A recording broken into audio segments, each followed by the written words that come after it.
Hashing. Okay, today we're going to do some amazing stuff with hashing. Okay, and I mean, really, this is such neat stuff. It's amazing. So we're going to start by addressing a fundamental weakness of hashing.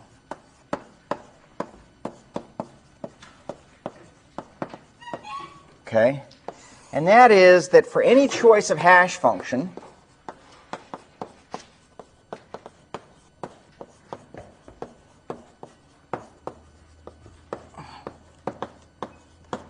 okay, there exists a bad set of keys.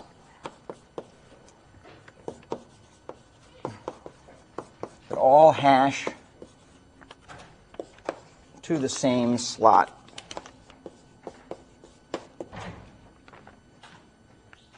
Okay, so you pick a hash function. We looked at some that seem to work well in practice that are easier to put into your code.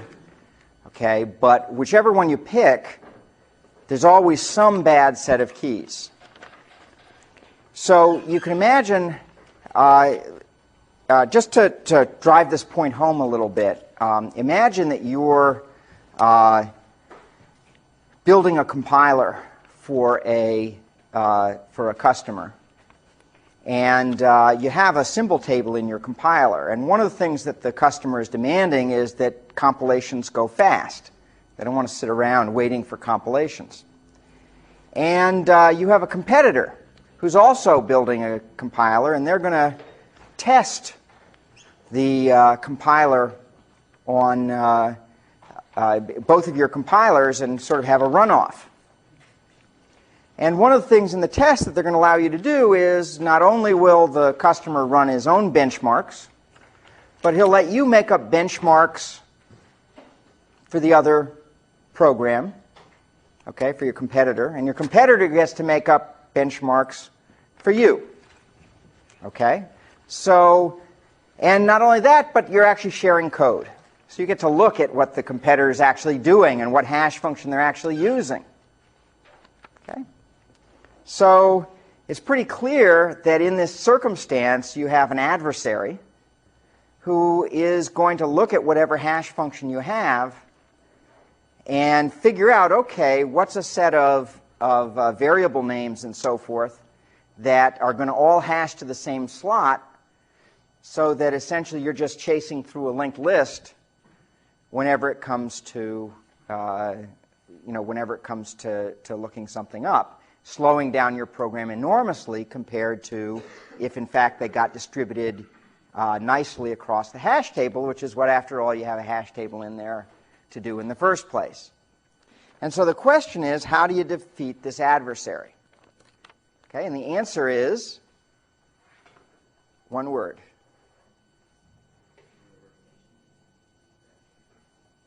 One word. How do you cheat? How do you defeat any adversary in this class?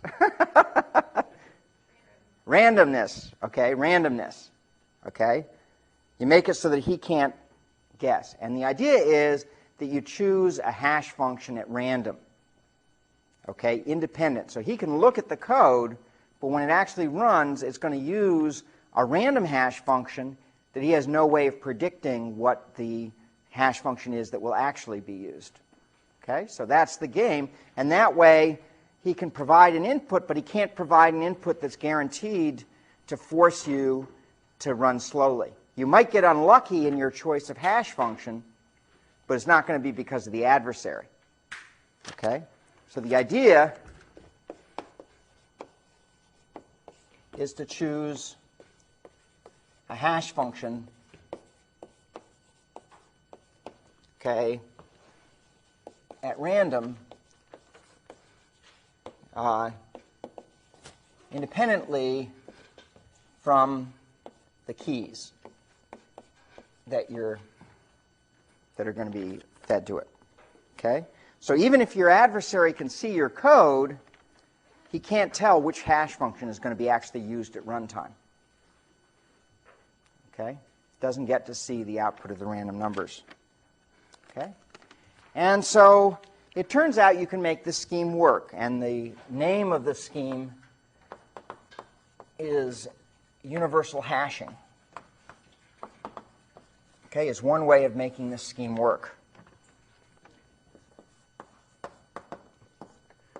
So let's do some math. So let's let U be a universe of keys.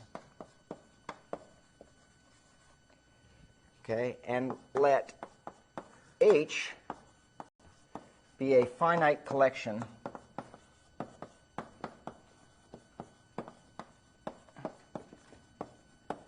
of hash functions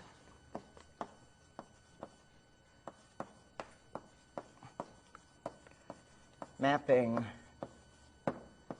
U to what are going to be the slots in our hash table. Okay? So we just have H is some finite collection. And we say that H is universal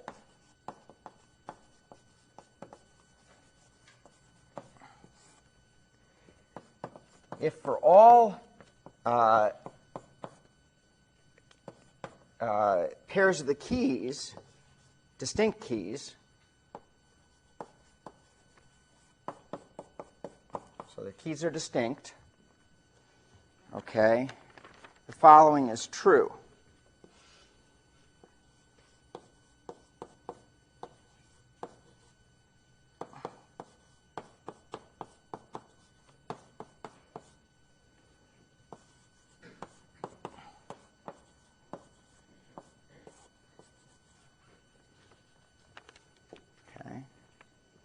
So if the set of keys, if for any pair of keys I pick, the number of hash functions that hash those two keys to the same place is a 1 over mth fraction of the total set of keys. So let me just, so to view that, another way of viewing that is if H is chosen randomly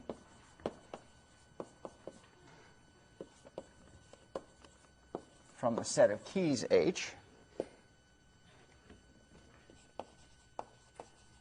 the probability of collision between X and Y is what?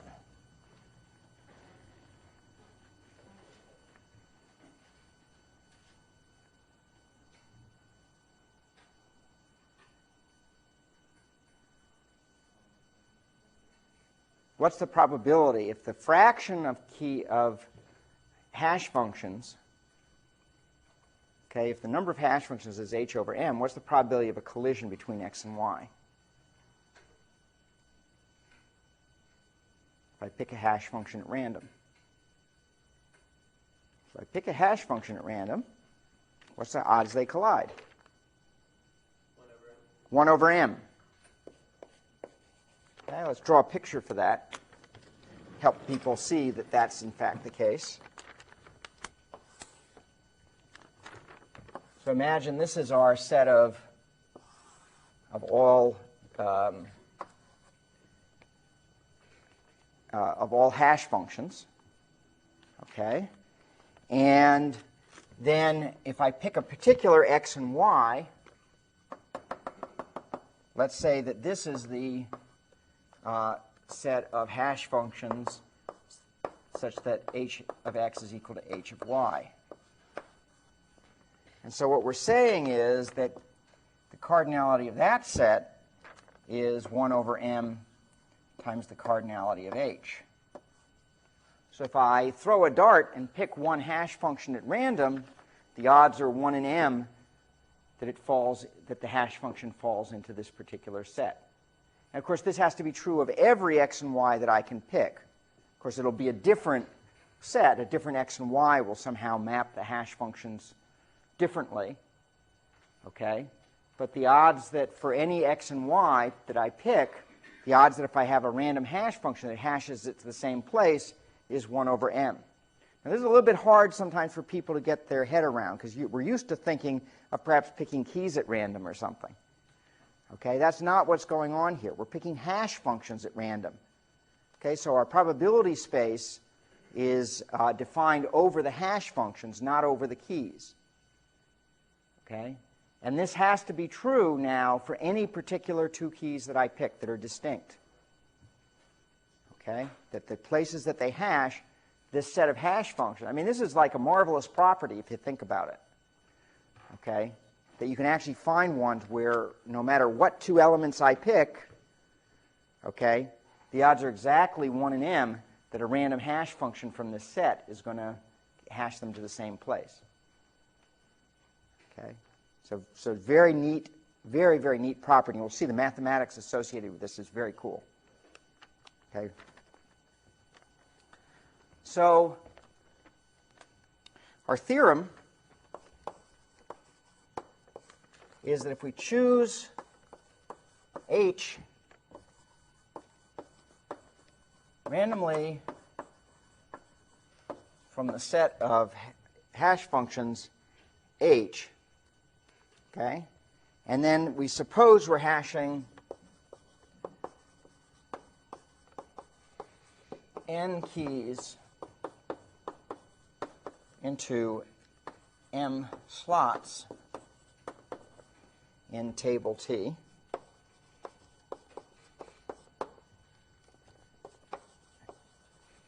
Then for a given key x,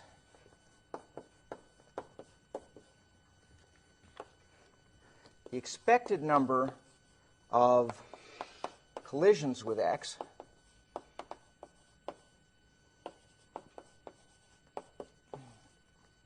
is less than n over m.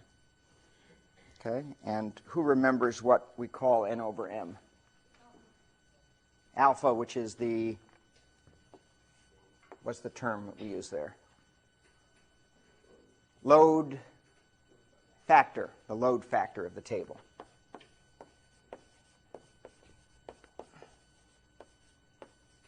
Okay, load factor alpha. Okay? So the average number of keys per slot is the load factor of the table. Okay, so we're saying, so what is this theorem saying? It's saying that in fact, if we have one of these universal sets of hash functions, okay, then things perform exactly the way we want them to. Okay, things get distributed evenly. Okay, the number of things that are going to collide with any particular key that I pick is going to be n over m. Okay, so that's a really good property to have. Now I haven't shown you. We're going to the construction of U is going to of the set of hash functions H. That construction will take us a little bit of effort. But first, I want to show you why this is such a great property. Okay. And that basically is this theorem. So let's prove this theorem. Okay, so any questions about what the statement of the theorem is? Okay, so we're going to go actually kind of fast today. We got a lot of good stuff today. So I want to make sure people are on board as we go through. So if there are any questions, make sure, statement of the theorem or whatever, best to get them out early so that you're not confused later on when the going gets a little more exciting. Okay? Okay, good. So to prove this, let's let c sub x be the random variable denoting the total number of collisions of keys in T with x. Okay, so this is a total number, and one of the techniques that you use a lot in probabilistic analysis of randomized algorithms is recognizing that C of x is in fact a sum of indicator random variables. If you can decompose things into indicator random variables, the analysis goes much more easily than if you're left with aggregate variables. So here we're going to let our indicator random variable be little c of xy, which is going to be 1 if h of x equals h of y, and 0 otherwise. Okay? And so we can note two things. First, what is the expectation of c of xy?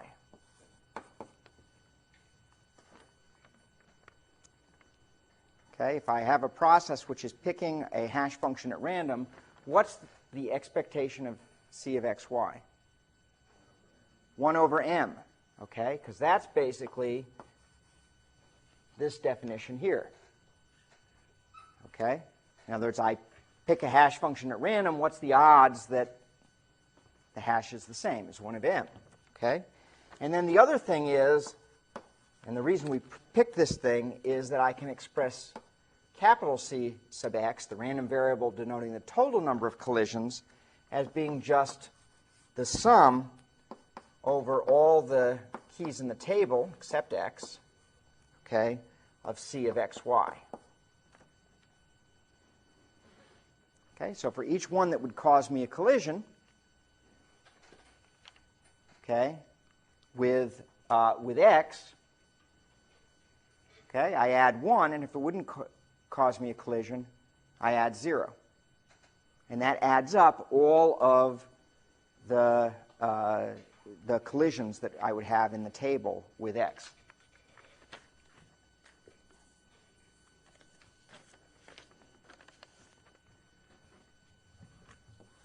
So any questions so far? This is the setup. The setup, in most of these things, the setup is where most students make mistakes. And most practicing researchers make mistakes, okay, as well, let me tell you. And then once you get the setup right, then working out the math is fine. But it's often that setup of how do you actually translate the situation into the math. That's the hard part. And once you get that right, well, then algebra, we can all do algebra. Of course, we can also all make mistakes doing algebra. But at least those mistakes are much more easy to check than the one that does the translation. Okay? So I want to make sure people are sort of understanding of how that's set up. So now we just have to use our math skills.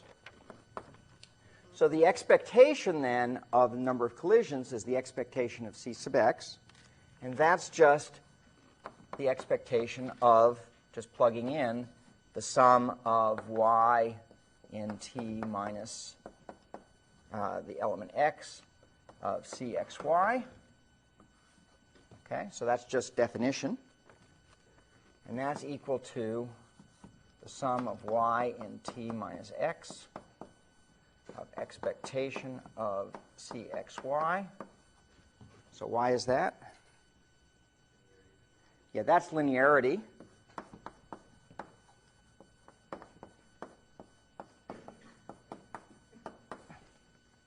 Okay, linearity of expectation doesn't require independence. It's true of all random variables. Okay, and that's equal to, and now the math gets easier.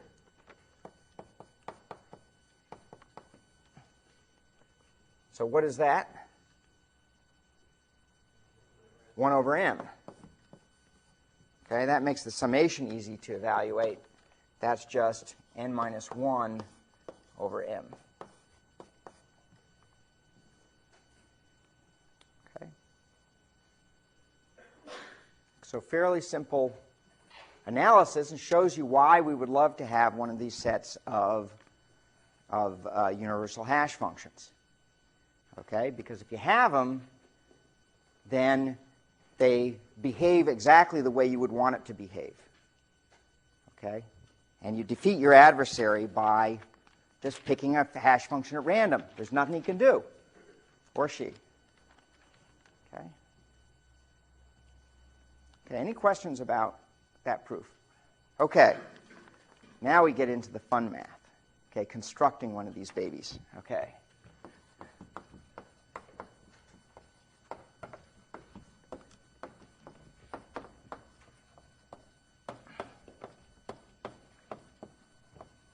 This is not the only construction.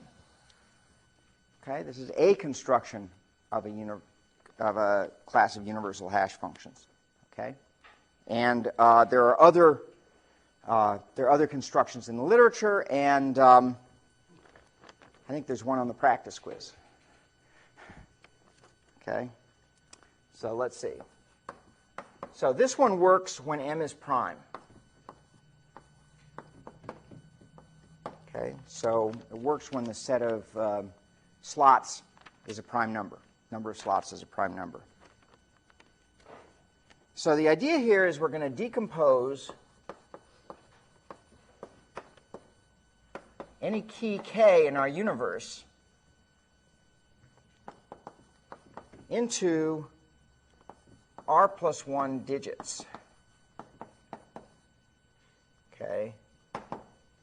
So k we're going to look at as being a k0, k1, kr, where 0 is less than or equal to k sub I is less than or equal to m minus 1. Okay? So the idea is, in some sense, we're looking at what the representation would be of k base m. So if it were base 2, it would be just one bit at a time. Okay, these would just be the bits. We're not going to do base 2, we're going to do base m in general. And so each of these represents one of the digits, and the way I've done it is I've done low order digit first. It actually doesn't matter. Okay, we're not actually going to care really about what the order is, but basically we're just looking at busting it into a tuple represented by each of those digits. So one algorithm for computing this out of k is take the remainder mod m, right? That's the low order one.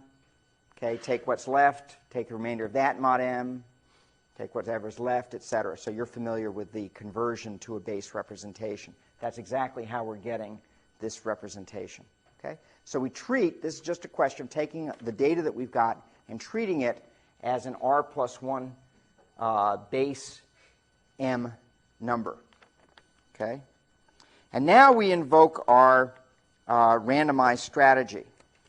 And the randomized strategy is going to be able to have a class of hash functions that's dependent essentially on random numbers. And the random numbers we're going to pick is we're going to pick an a at random,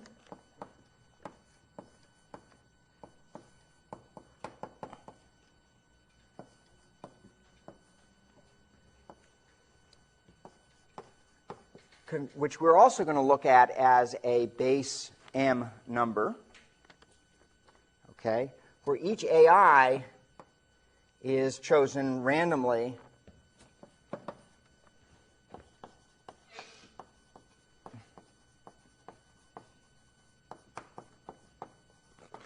from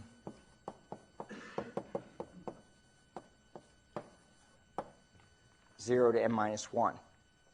So one of our, it's a random, if you will, it's a random base m digit. Okay? Random base m digit. So each one of these is picked at random. And for each one possible value of a, we're going to get a different hash function. So we're going to index our hash functions by this random number.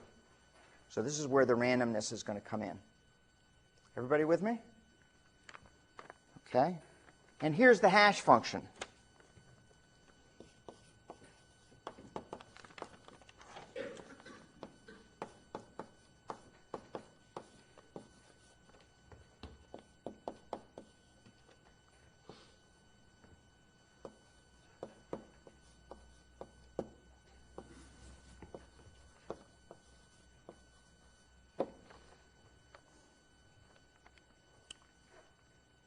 So what we do is we dot product this vector with this vector, and take the result mod m.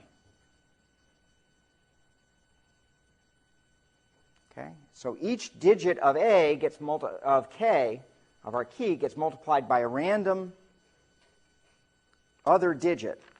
We add all those up, and we take that mod m. Okay? So that's a dot product operator. And this is what we're going to show is universal, that this set of h sub a's, okay, where I look over that whole set. So one of the things we need to know is how big is the set of hash functions here.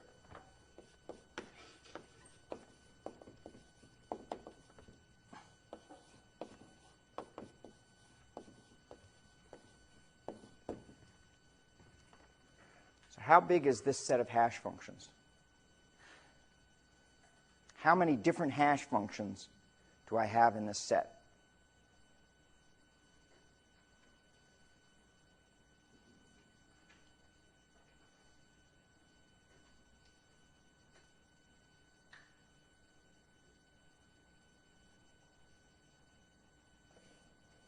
It's basic 6042 material.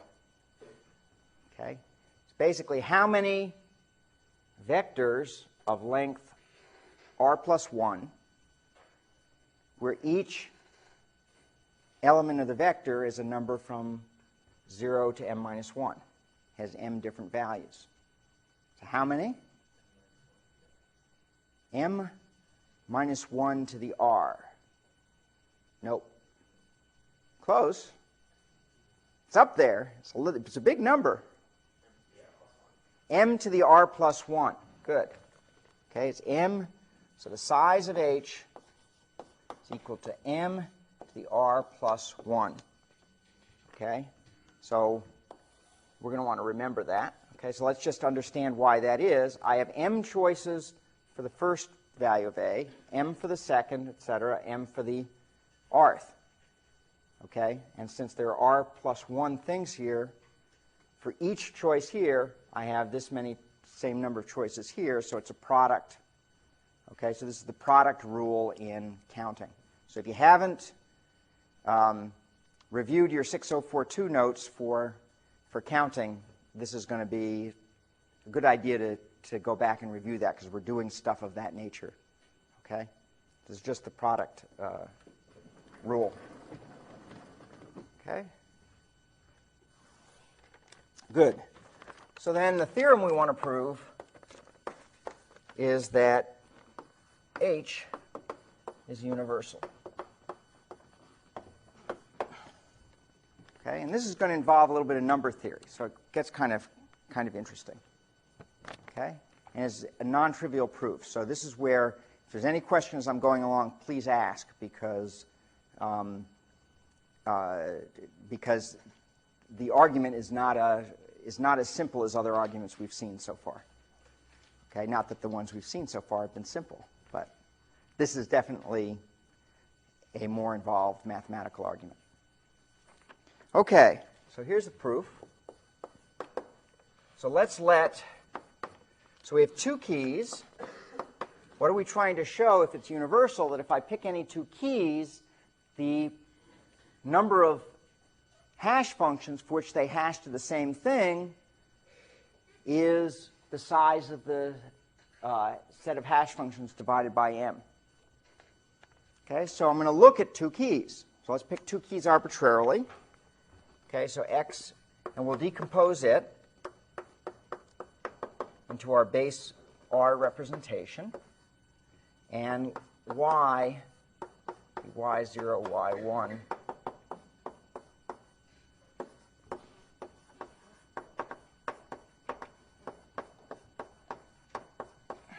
Okay, so these are two distinct keys. Okay, so if these are two distinct keys, so they're different, then this base representation has the property that they've got to differ somewhere. Right? Okay, they differ in at least one digit.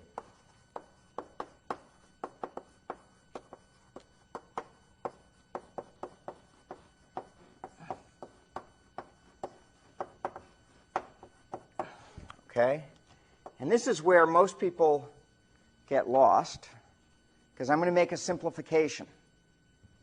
They could differ in any one of these digits. Okay? I'm going to say they differ in position 0. Okay? Because it doesn't matter which one I do. The math is the same, but it'll make it so that if I said they differ in some position I would have to be taking summations, as you'll see, over the elements that are not I. And that's complicated. If I do it in position 0, then I can just sum for the rest of them. So the math is going to be identical if I were to do it for any position, because it's symmetric. All the digits are symmetric. So let's say they differ in position 0. But the same argument is going to be true if they differed in some other position. Okay? So let's say, so we're saying without loss of generality.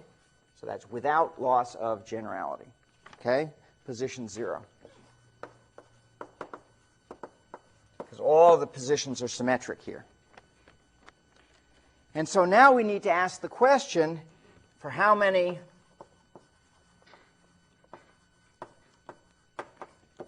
hash functions in our universal, purportedly universal set do x and y collide? Okay, we've got to count them up. So how often do they collide? And for this is where we're going to pull out some heavy-duty number theory. So we must have, if they collide,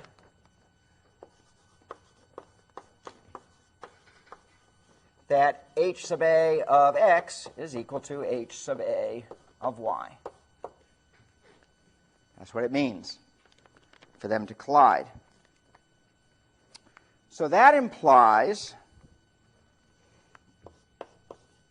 that the sum of I equals 0 to r of a sub I x sub I is equal to the sum of I equals 0 to r of a sub I y sub I mod m. Actually, this is congruent, mod m. So congruence, for those people who haven't seen much number theory, is basically the way of essentially, rather than having to say mod everywhere in here and mod everywhere in here, we just at the end say, okay, do a mod.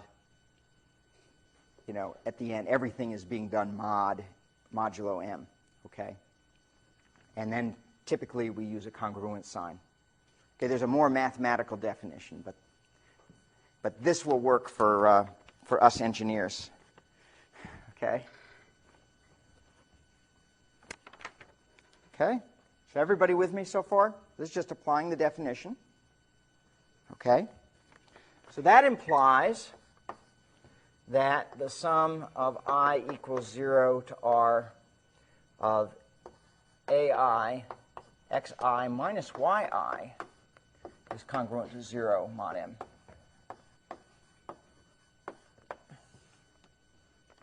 Okay, just threw it on the other side and applied the distributive law. Now what I'm going to do is pull out the 0th position, because that's the one that I care about. And this is where it saves me on the math, compared to if I didn't say that it was 0. I'd have to pull out xi, and it wouldn't matter, but it just would make the math a little bit cruftier.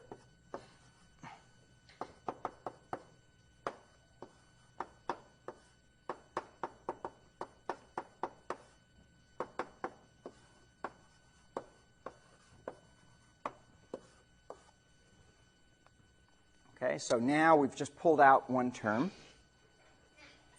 Okay. That implies that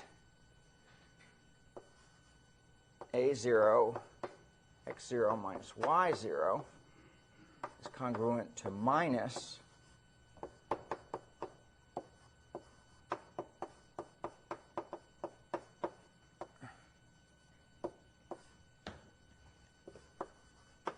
mod m. Now remember that when I have a minus number mod m, okay, I just map it into whatever, into that range from 0 to m minus 1. Okay, so for example, minus 5 mod 7 is 2. Okay, so if any of these things are negative, okay, we simply translate them into by adding multiples of m's, because adding multiples of m doesn't affect the congruence. Okay. Okay, and now for the next step, we need to use a number theory fact. So let's pull out our number theory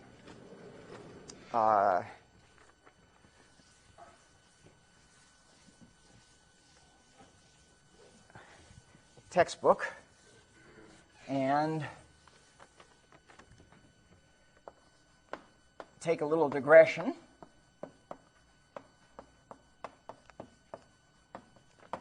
Okay, so this comes from the theory of finite fields.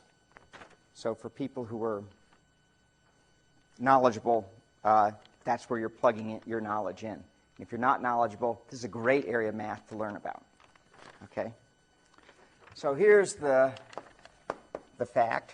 So let m be prime. Then for any z, little z, element of z sub m, and z sub m is the integers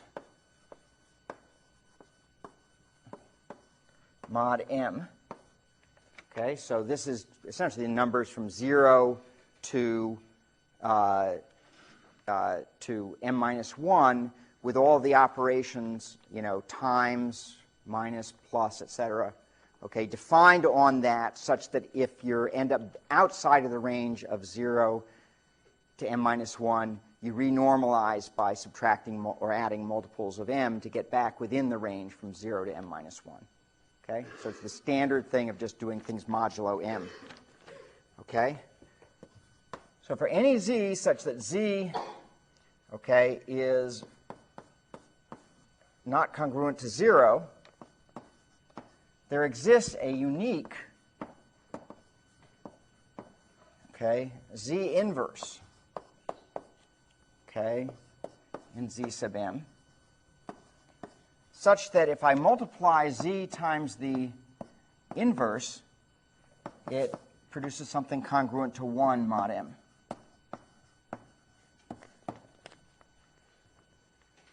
Okay, so for any number, it says, I can find another number that when multiplied by it gives me 1.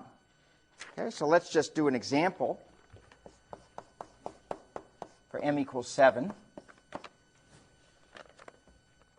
So here we have, we'll make a little table. So z is not equal to 0, so I just write down the other numbers. And let's figure out what z inverse is. Okay, so what's the inverse of 1? What number when multiplied by 1 gives me 1? 1, good. How about 2? What number when I multiply it by 2 gives me 1? 4, okay, because 2 times 4 is 8, and 8 is congruent to 1 mod 7. Okay, so I renormalize it. Okay. What about 3?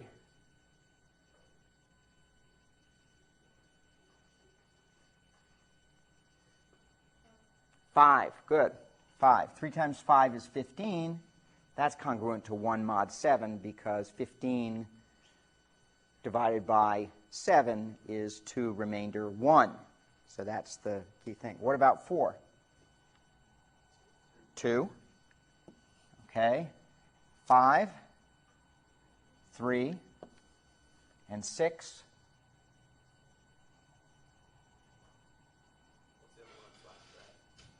Yep.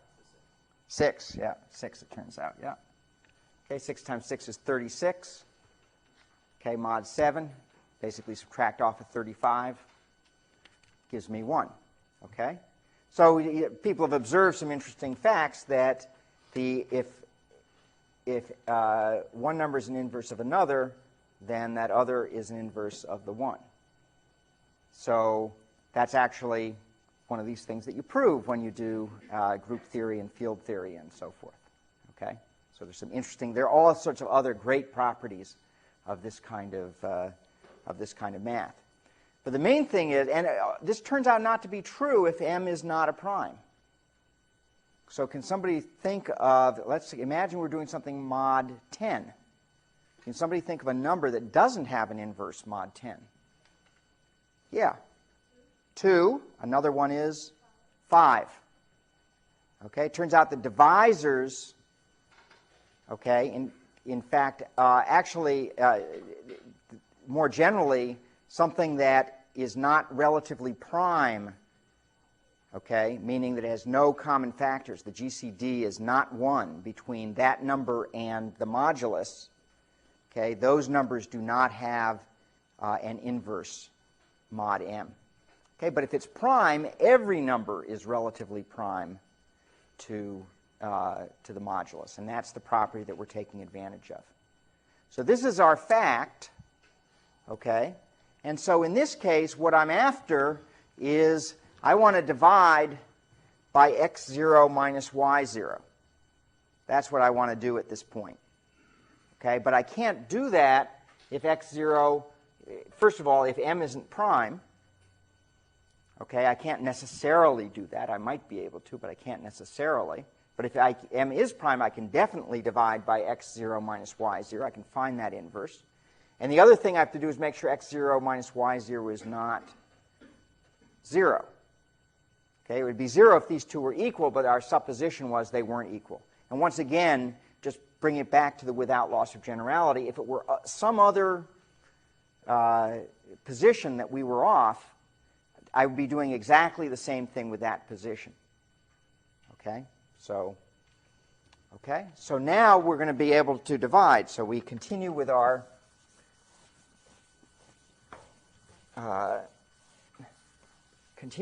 proof. So since x0 is not equal to y0, there exists an inverse for x0 minus y0. Okay? And that implies, just continue on from over there, that a0 is congruent, therefore, to minus the sum of I equals 1 to r of ai xi minus yi times x0 minus y0 inverse. Okay. So let's just go back to the beginning of our proof and see what we've derived. So we're saying we have two distinct keys, okay, and we've picked all of these ai randomly, okay, and we're saying that these two distinct keys hash to the same place. And if they hash to the same place, it says that a0 essentially had to have a particular value as a function of the other ai. Because, in other words, once I've picked each of these ai from 1 to r, if I did them in that order, for example, then I don't have a choice for how I pick a0 to make it collide. Exactly one value allows it to collide, namely the value of a0 given by this. If I picked a different value of a0, they wouldn't collide. Okay, so let me write that down. Thus, while you think about it, okay,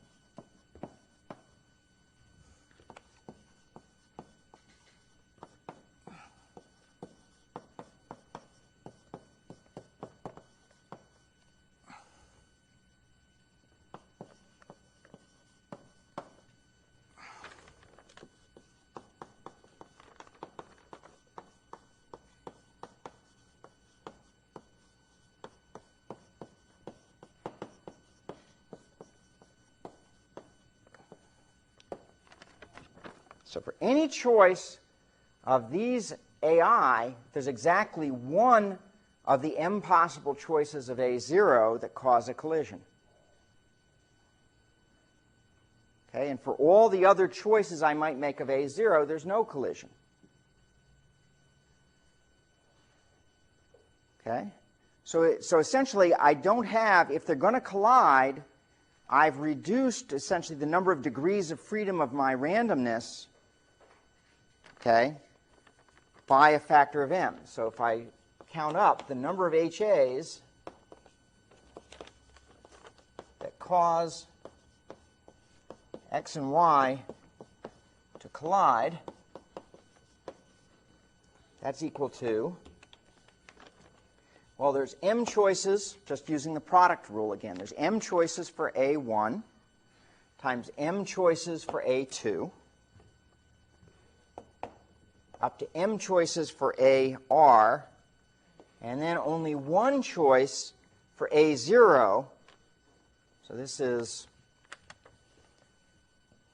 choices for A1, A2, AR, and only one choice for A0 if they're going to collide. If they're not going to collide, I've got more choices for A0. But if I want them to collide, there's only one value I can pick, namely this value. Okay? That's the only value for which I will pick. Okay? And that's equal to m to the r, which is just the size of h divided by m. And that completes the proof. Okay?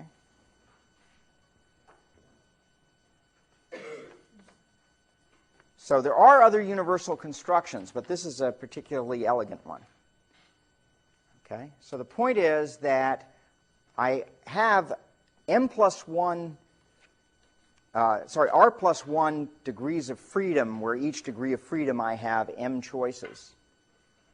But if I want them to collide, okay, once I've picked any of the, once I've picked r of those possible choices, the last one is forced if I want it to collide. Okay? So therefore, the set of functions for which it collides is only 1 in m. Okay, very slick construction. Very slick. Okay, everybody with me here? Didn't lose too many people? Yeah, question. Is there any kind of intuition on how such an algorithm was designed? I understand the proof, I just had no idea where it came from. Yeah? Well, part of it is, actually, this is a quite common type of thing to be doing, actually. If you take a class, so we have follow-on classes in cryptography and so forth, and this kind of thing of taking dot products modulo m, you know, and also Galois fields, which are particularly simple finite fields, and things like that. People play with these all the time. Okay, so Galois fields are like using XORs as your, so the same sort of thing of this, except base 2. Okay, and so there's a lot of study of this sort of thing, so people understand these kinds of properties. Okay, but yeah, no, it's like, what's the algorithm for having a brilliant insight into algorithms? It's like, okay, wish I knew, then I'd just turn the crank, you know. But if it were that easy, you know, I wouldn't be standing up here today. Okay?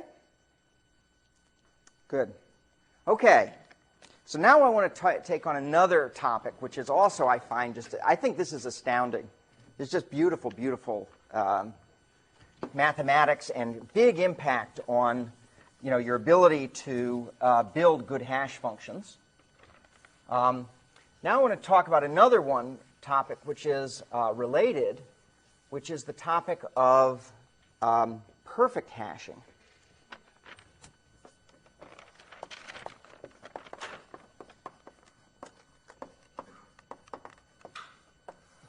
Okay, so everything we've done so far does expected time performance. Hashing is good in the expected sense. Okay, perfect hashing addresses the following question. Suppose that I gave you a set of keys, and I said, just build me a static table. so that I can look up whether the key is in the table, okay, with worst case time. Good worst case time. Okay, so I have a fixed set of keys. Okay, they might be something like, for example, the 100 most common or 1,000 most common words in English. And when I get a word, I want to check quickly in this table, okay, is the word that I've got one of the most common words in English?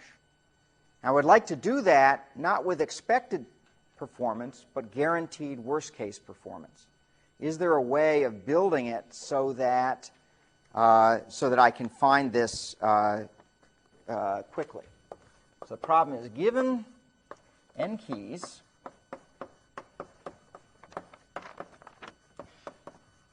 construct a static hash table. In other words, no insertion and deletion. We're just going to put the elements in there of size m equals order n. So I don't want it to be a huge table. I want it to be a table that is the size of my keys. Okay. Table of size m equals order n, such that search takes O of 1 time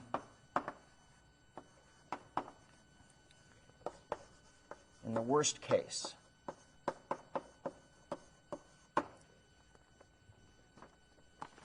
Okay? So there's no place in the table where I'm going to have, I know in the average case that's not too hard to do. But in the worst case, I want to make sure that there's no particular spot where the number of keys piles up to be a large number. Okay? In no spot should that happen. Every single search I do should take order 1 time. Okay? Shouldn't be any statistical variation in terms of how long it takes me to get something. Okay? So everybody understand what the puzzle is? Okay? So this is great, because this actually ends up having a lot of uses. Okay? You know, you want to build a table for something, and you know what the values are that you're going to look up in it. But you don't want to spend a lot of space on it, and so forth. So the idea here is actually going to be to use a 2-level scheme. Okay? So the idea is we're going to use a 2-level scheme.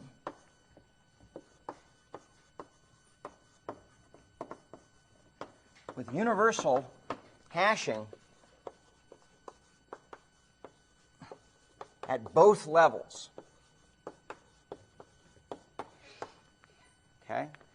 So the idea is we're going to have a hash table, we're going to hash into slots, but rather than using chaining, we're going to have another hash table there.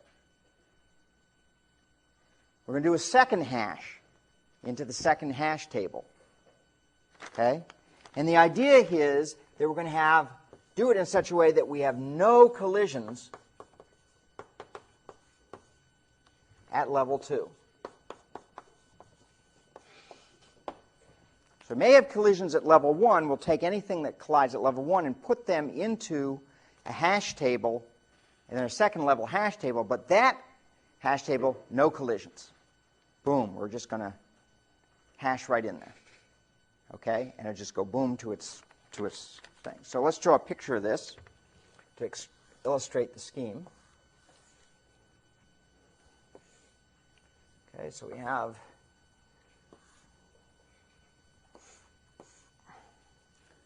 so 0, 1, let's say 6, m minus 1. So here's our hash table. And what we're going to do is we're going to use universal hashing at the first level. Okay, so we find a universal hash function. We pick a hash function at random. Okay, and what we'll do is we'll hash into that level. And then what we'll do is we'll keep track of 2 things. One is what the size of the hash table is at the next level. So in this case, the size of the hash table I'm going to use, the number of slots is going to be 4. And we're also going to keep a separate hash key for the second level. So each slot will have its own hash function for the second level. So for example, this one might have a key of 31 that is a random number. The A's here. A's up there. There we go. A's up there. Okay, so that's going to be the basis of my hash function, the key with which I'm going to hash. This one, say, has 86. And let's say that this, and then we have a pointer to the hash table. So this is, say, S1. And it's got 4 slots. We stored a 14 and 27, and these 2 slots are empty. Okay, and this one, for example, had what? 9.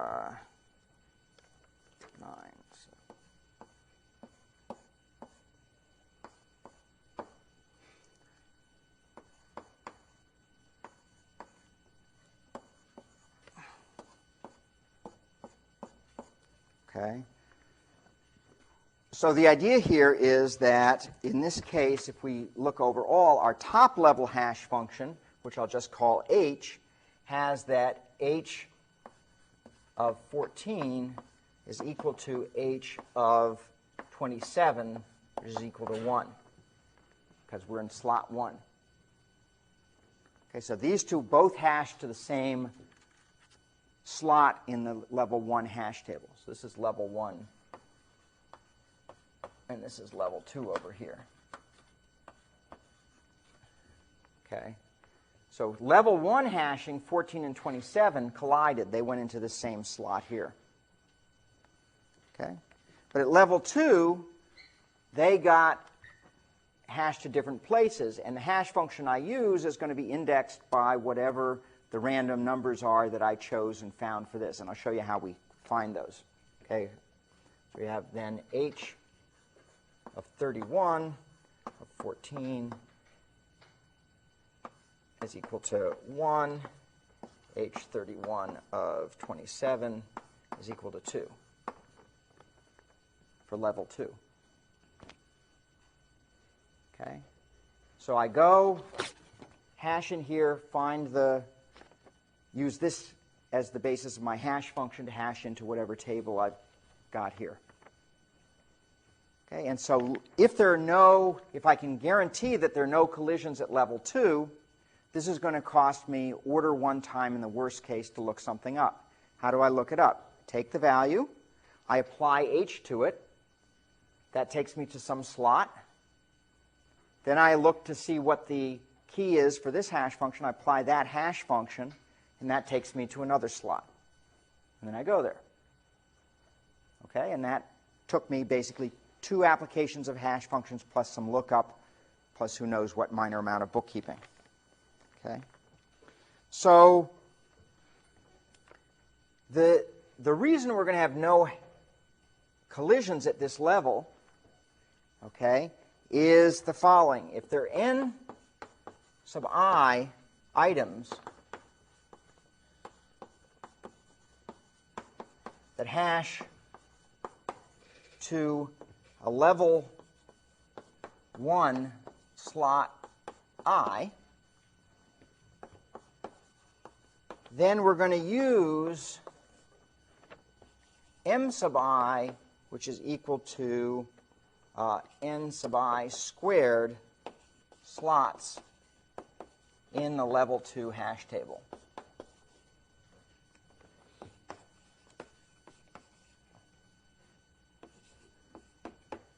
Okay, so I should have mentioned here, this is going to be m sub I, the size of the hash table, and this is going to be my a sub I, essentially. Okay, so I'm going to use, so basically I'm going to hash n sub I things into n sub I squared locations here. So this is going to be incredibly sparse. Okay, it's going to be quadratic in size. Okay, and so what I'm going to show is that under those circumstances, it's easy for me to find hash functions such that there are no collisions. That's the name of the game. Okay, is figure out how can I make these hash functions so that there are no collisions. So that's why I draw this with so few elements here. So here, for example, I have 2 elements and I have a hash table of size 4. Here I have 3 elements. I need a hash table of size 9. Okay, if there are 100 elements, I need a hash table of size 10,000. But I'm not going to pick something so it's likely that there's anything of that size. And then the fact that this actually works and gives us all the properties that we want, that's part of the analysis. So does everybody see that this takes order 1 worst case time and what the basic structure of it is? Okay? Note, these things, by the way, are not in this case prime. I could always pick primes that were close to this. I didn't do that in this case. Or I could use a universal hash function that, in fact, would work for things other than primes. Okay? But I didn't do that for this example. Okay? We all ready for analysis? Okay, let's do some analysis then.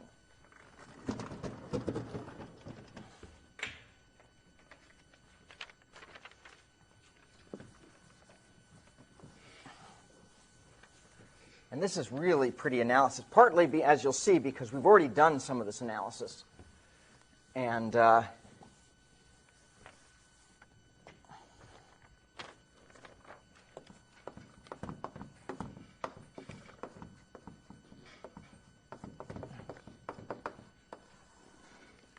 so the trick is analyzing level 2. Okay, that's the main thing that I want to analyze. To show that I can find hash functions here that are going to, when I map them into very sparsely into these arrays here, okay, that in fact such hash functions exist and I can compute them in advance so that I have a good way of storing those. So here's the theorem we're going to use. If I hash n keys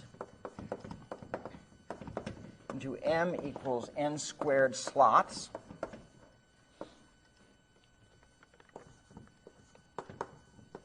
using a random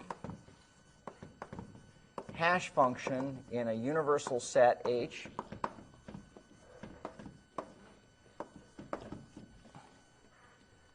then the expected number of collisions is less than 1/2. Okay, the expected number of collisions, I don't expect there to be even one collision. I expect there to be less than half a collision, okay, on average. Okay, and so let's prove this so that the probability that 2 given keys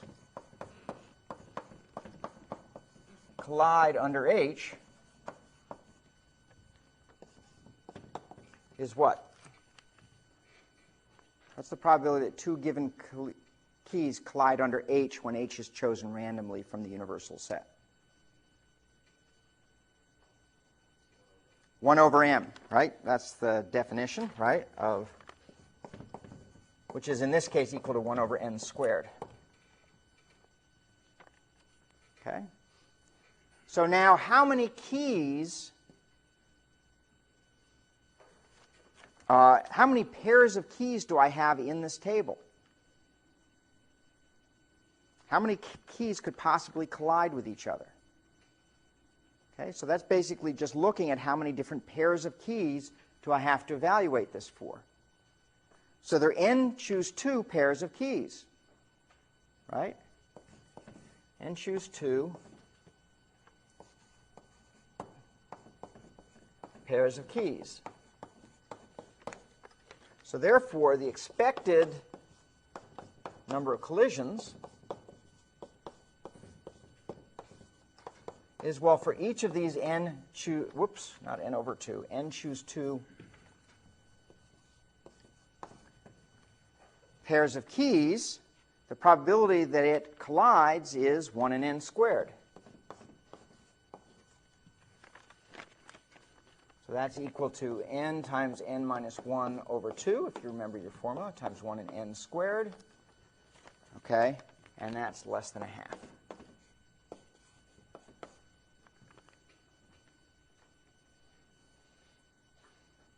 So for every pair of keys, so those of you who remember from 6042, the birthday paradox, okay, this is related to the birthday paradox a little bit.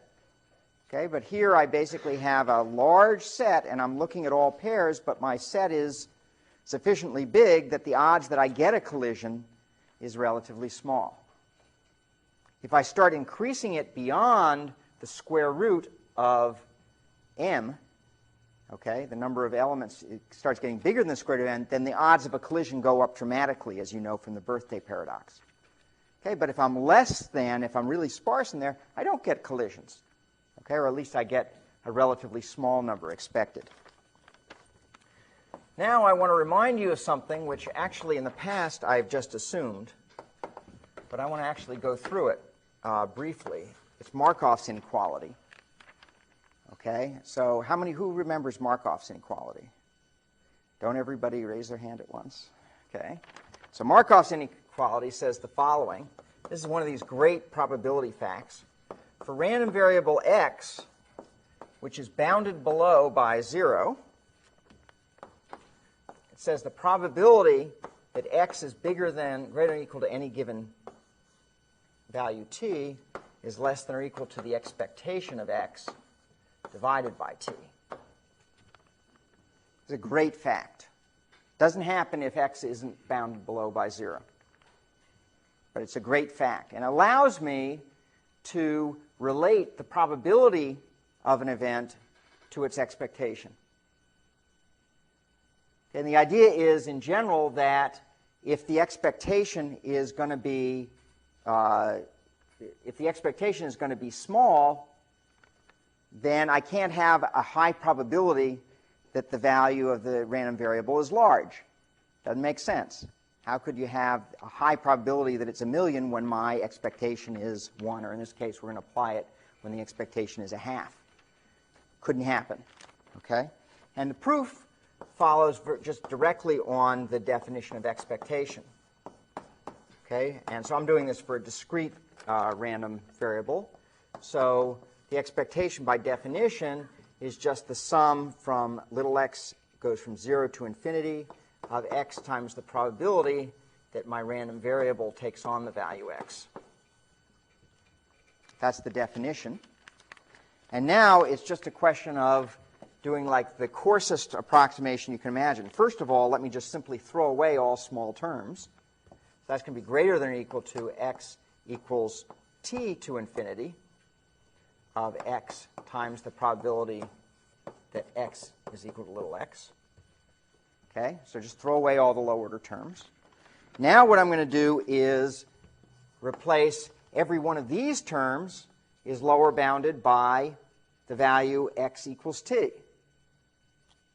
So that's just the summation of x equals t to infinity of t times the probability that x equals x.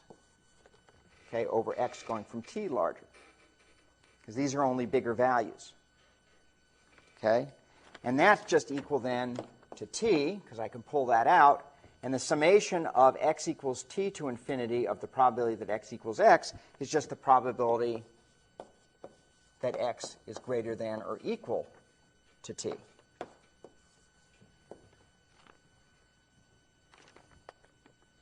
Okay? And that's done because I just divide by t. Okay? So that's Markov's inequality. Really dumb. Okay, really simple. There are much stronger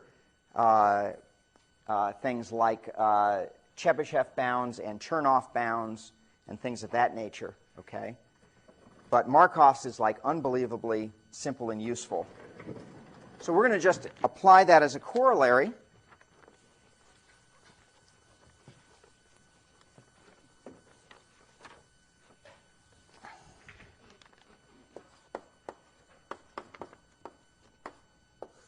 So the probability now of no collisions,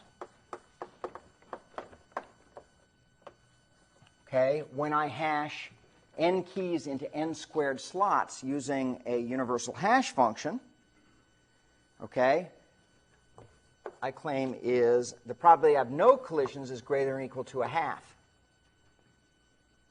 So I pick a hash function at random.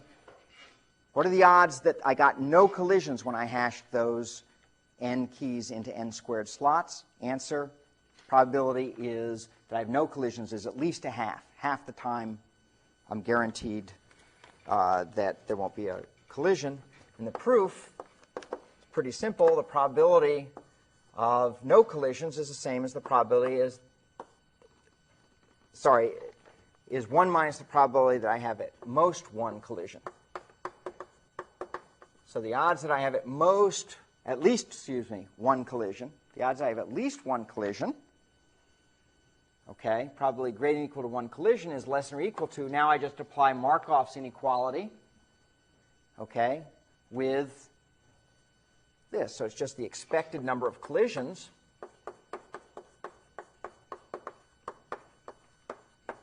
divided by 1. Okay? And that is, by Markov's inequality, less than, by definition, of expected number of collisions, which we've already shown, is less than a half.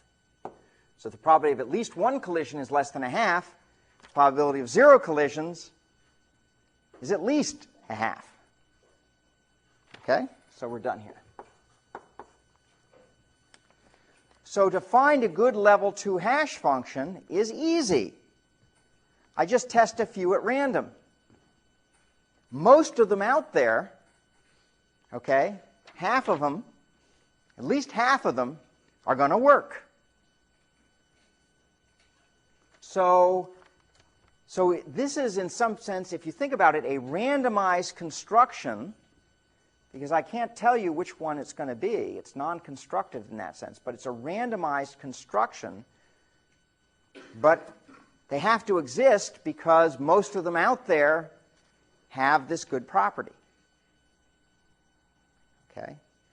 So I'm going to be able to find, for each one of these, I just test a few at random, and I find one. Test a few at random, find one, etc. Fill in my table there. Okay? Because all that is pre-computation. And I'm going to find them because the odds are good that one exists. Okay? So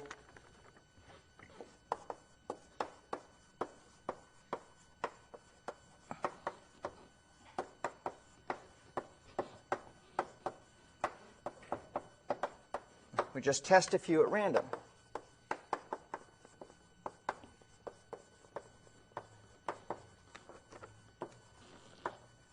Okay, and we'll find one quickly.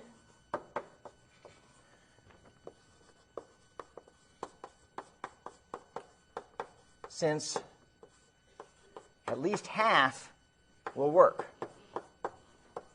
If I just want to show that there exists good ones, all I have to prove is that at least one works for each of these cases. In fact, I've shown that there's a huge number that will work. Half of them will work. Okay? But to show it exists, I would just have to show that the probability was greater than 0. Okay, so to finish up, we need to still analyze the storage, because I promised in my theorem that the table would be of size order n. And yet now I've said there's all of these quadratic-sized slots here. So I've got to show that that's order n.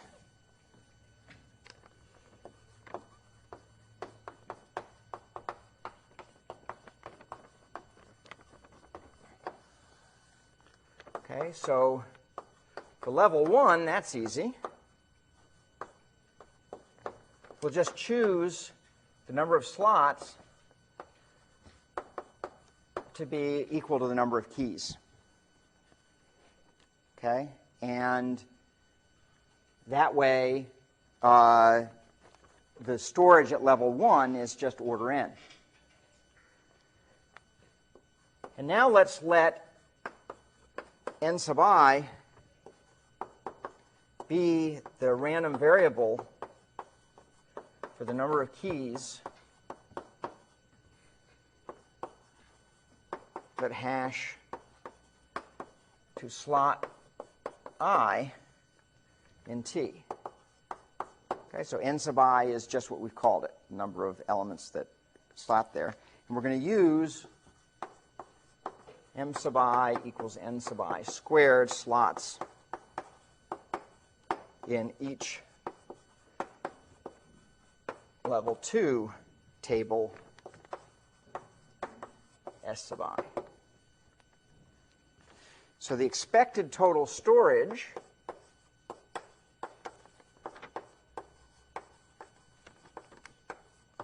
is just n for level 1, order n if you want, okay, but basically n slots for level 1, plus the sum, the expected value, whatever I expect the sum of I equals 0 to m minus 1 of theta of n sub I squared to be. Okay? Because I basically have to add up the square for every element that applies here, the square of what's in there. Who recognizes this summation? Where have we seen that before? Who attends recitation? Where have we seen this before? What's the...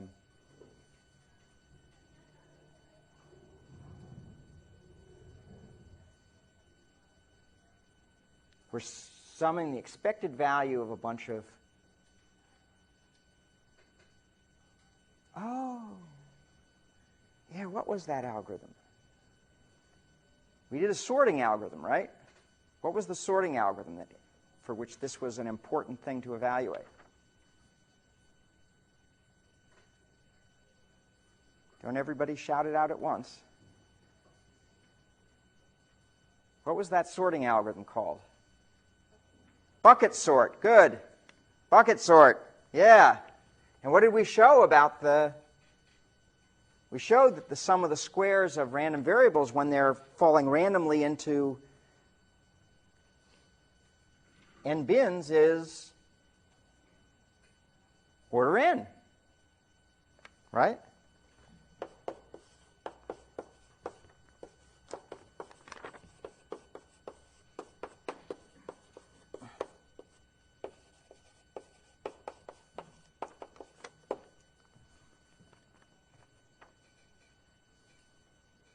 Okay? And you can also, out of this, get a, as we did before, get a probability bound. What's the probability that it's more than a certain amount times n using Markov's inequality again? Okay? But this is the key thing, is we've seen this analysis. Okay? We used it there in time, and so there's a little bit, but that's one of the reasons we study sorting at the beginning of the term, is because the techniques of sorting, they just propagate into all these other areas of analysis. Okay? You see a lot of the same kinds of things.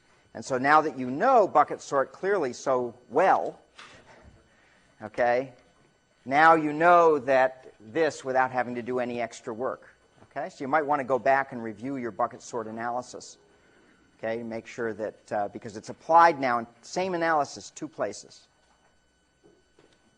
Okay, good recitation this Friday, which will be a quiz review, and we have a quiz next. There's no class on Monday, but we have a quiz on